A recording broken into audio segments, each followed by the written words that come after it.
اور ہمارے گھر کے حالات بہت زیادہ خراب ہو چکے تھے۔ یہ سب دیکھ کر میں اکثر پریشان رہا کرتا تھا۔ یہاں ہمارے گاؤں میں صرف ایک ہی سکول تھا اور وہ لڑکوں کا سکول تھا، جس میں 5 تک لڑکوں کو تعلیم دی جاتی تھی۔ اس کے بعد نہ کوئی لڑکا پڑھتا تھا اور نہ ہی کوئی لڑکی۔ اگر کسی کو پڑھنے کا شوق ہوتا تو وہ بڑی ہی مشکل سے شہر کا رخ کرتے۔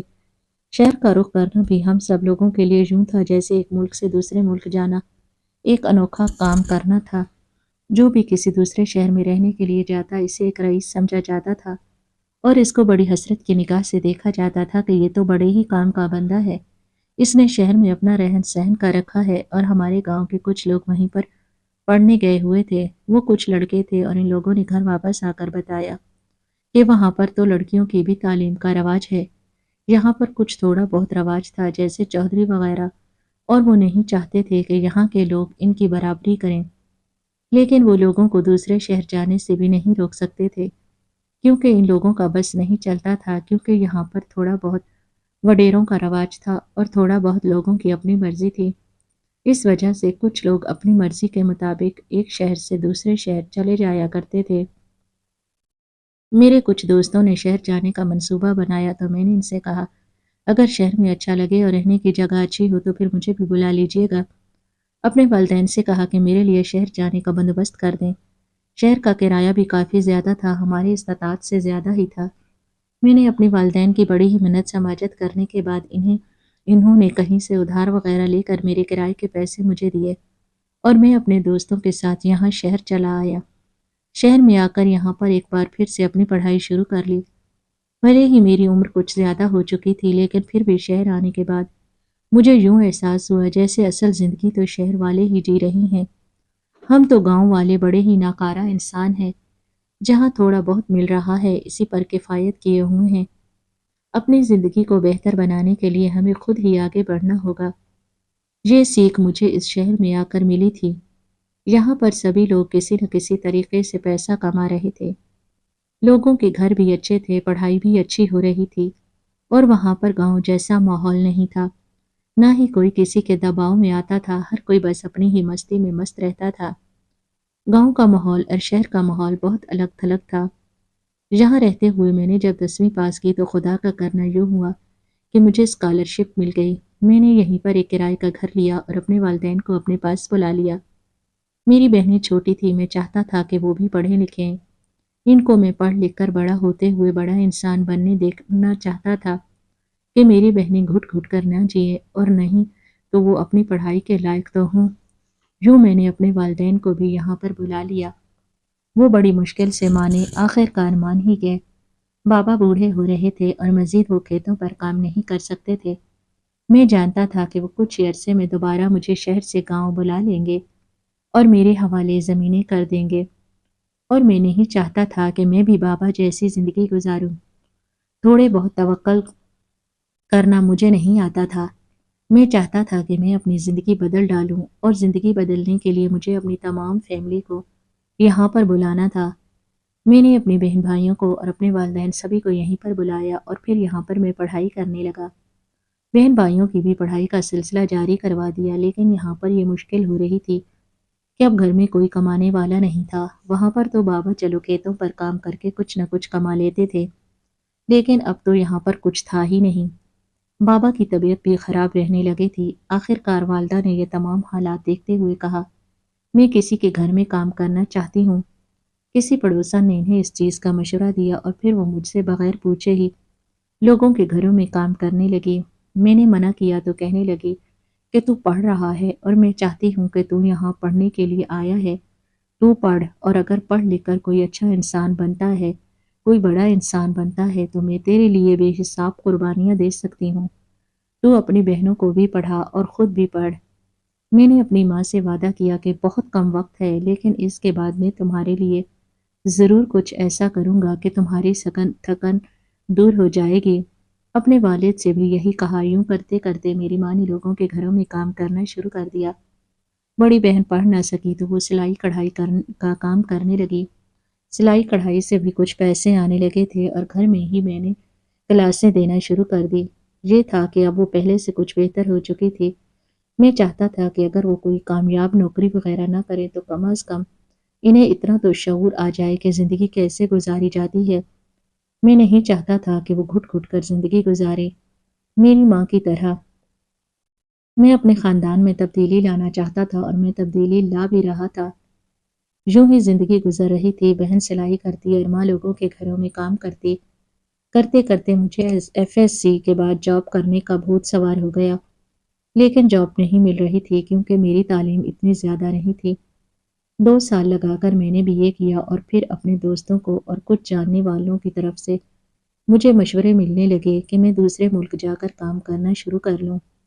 ایک دوست نے وہاں جا کر نوکری کرنا شروع کر دی تھی اور مجھے یہ مشورہ دیا تھا کہ تم بھی یہاں پر آ جاؤ، تمہاری نوکری کا بندوبست کر دوں گا۔ اب میرے پاس اتنے پیسے نہیں تھے، میں کیسے جاتا؟ بڑی ہی مشکل سے کچھ دوستوں سے ادھار وغیرہ لے کر میں نے اپنے ویزے اور پاسپورٹ کا مسئلہ حل کیا اور پھر دبئی چلا گیا۔ وہاں سے مجھے اچھی نوکری مل گئی اور وہاں سے کما کما کر بھیجنے لگا۔ خدا کا شکر تھا کہ میری بہنیں بھی پڑھ لکھ گئی تھیں اور والدین نے دوبارہ گاؤں کا رخ نہیں کیا تھا۔ میرے لیے میری یہی بڑی کامیابی بہت تھی۔ کما کر یہاں سے بھیجنے لگا تو وہاں کے جیسے دکھ ختم ہونے لگے تھے۔ امی نے بہنوں کا جہیز بنانا شروع کر دیا اور پھر 2 سال بعد بڑی بہن کی شادی رکھ دی۔ شادی پر میں بھی آیا تو میری ماں نے شادی کے بعد ایک اور عجیب سی خواہش رکھی تھی، اور وہ خواہش یہ تھی کہ میں تمہاری شادی کرنا چاہتی ہوں، لیکن میں ایسا نہیں چاہتا تھا۔ میں نے کہا امی، اگر آپ کو اتنی ہی جلدی ہے تو چلیں، آپ میری منگنی کر سکتی ہیں۔ آپ میری منگنی کر دیں، باقی 2 بہنوں کی شادی کے بعد ہی میں اپنی شادی کروں گا۔ میں نہیں چاہتا کہ میں اپنا گھر بسا لوں، کیونکہ اگر میں نے شادی کر لی تو پھر میری تنخواہ سے یا تو میرا گھر چلے گا یا پھر میں آپ لوگوں کو اور بہنوں کا خرچہ پورا کر سکوں گا۔ ابھی میں چاہتا ہوں کہ آپ بہنوں کے فرضوں سے سبکدوش ہو جائیں، اس کے بعد ہی میں اپنے بارے میں سوچوں گا۔ یہ سنا تو ماں نے مسکراتے ہوئے میرے سر پر ہاتھ پھیرا اور کہا چلو ٹھیک ہے، میں تمہارے رشتے کے لیے بات کرتی ہوں۔ انہوں نے 2-3 جگہوں پر رشتے کی بات کی اور پھر ایک جگہ میرا رشتہ پکا ہو گیا۔ لڑکی بہت اچھی تھی، پڑھی لکھی تھی، میری سوچ کے آئین مطابق تھی۔ میں نے ہاں کر دی اور پھر میری منگنی ہو گئی اور شادی دونوں بہنوں کی شادی کے بعد رکھ دی گئی۔ جو مجھے کوئی مسئلہ نہ ہوا اور میں منگنی کے بعد دوبارہ دبئی آ گیا۔ یہاں پر آ کر کمانے لگا، کچھ سیونگ اپنے پاس رکھتا اور کچھ ماں باپ کو پیسے بھیجتا۔